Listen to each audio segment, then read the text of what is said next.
Hi, I noticed that I've got a lot of extra onions that need to be used up, as well as some whole wheat bread that's kind of getting hard. So I figured I'd make some French onion soup, and I'm going to show you how I do that. Okay, here's everything that you're going to need to make the soup. I've chopped about 8 small to medium-sized yellow onions. I got a 3/4 cup of cooking sherry. I use parm, Gouda.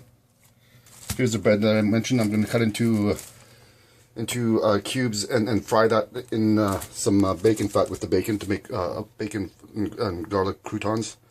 About 8 cups of stock. That could be any kind of stock, chicken stock, veal stock, whatever you prefer. And I got some butter I made the other day. I got to use up as well. I've got that warming up in a pot with some extra virgin olive oil. So to start the soup, basically the first portion of the majority of the cooking is going to be getting these onions caramelized. That's going to go for at least 15, maybe 20 minutes. So I'm going to get that started. I'm going to get these in the pot and get those caramelizing, and then I'll be back with you. Okay, here I've got the onions going here. This is going to be a time-consuming part of the job, but it's worth it in the long run. So while I'm going to add a bit of salt in there, that's going to help pull out some of the moisture. And while this is going, you're gonna just come here every now and then, give it a stir, keep it moving.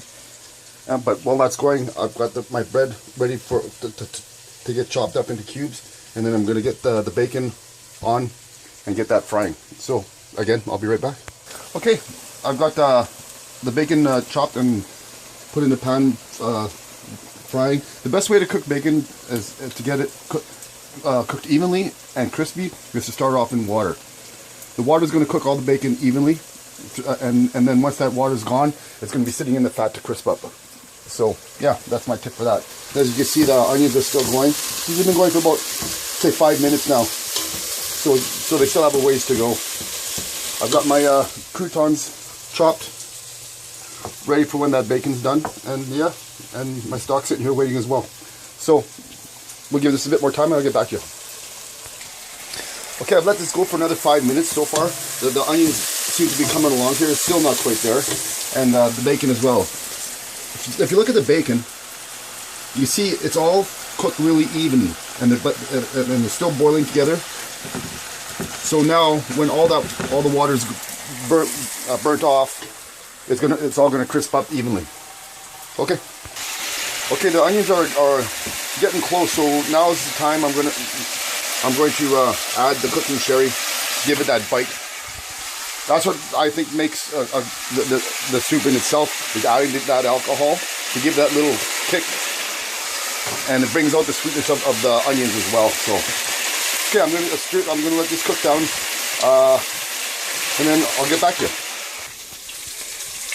Okay, these onions have really come along. They're almost ready for the stock. I don't know if you can get it. I got a quick picture of that. And as you can see, the bacon is getting nice and crispy. All the water's evaporated, and they're almost done. Okay, the stock's in with the onions now, and we're going to let that go for probably another 20 minutes. Okay, we got our bacon bits cooked nice and crisp. I got the excess bacon fat in here, so I'm going to get the croutons in there, and now we'll crisp these up and let these go for a bit until they're nice and toasty and crispy and perfect. Okay, looks like we have everything done here. The soup is cooked to the right point. We got our nice crispy bacon cheese mixture. Croutons are nice and crispy. Assembly time. Okay, and there you have it. A nice, delicious bowl of French onion soup. Generally, the traditional way is to put that in the oven and let the cheese crisp up. I prefer not to have it like that. I like the cheese more gooey and runny and stretchy. That's just what I prefer. But if you want to stick it in the oven, by all means. Thanks a lot.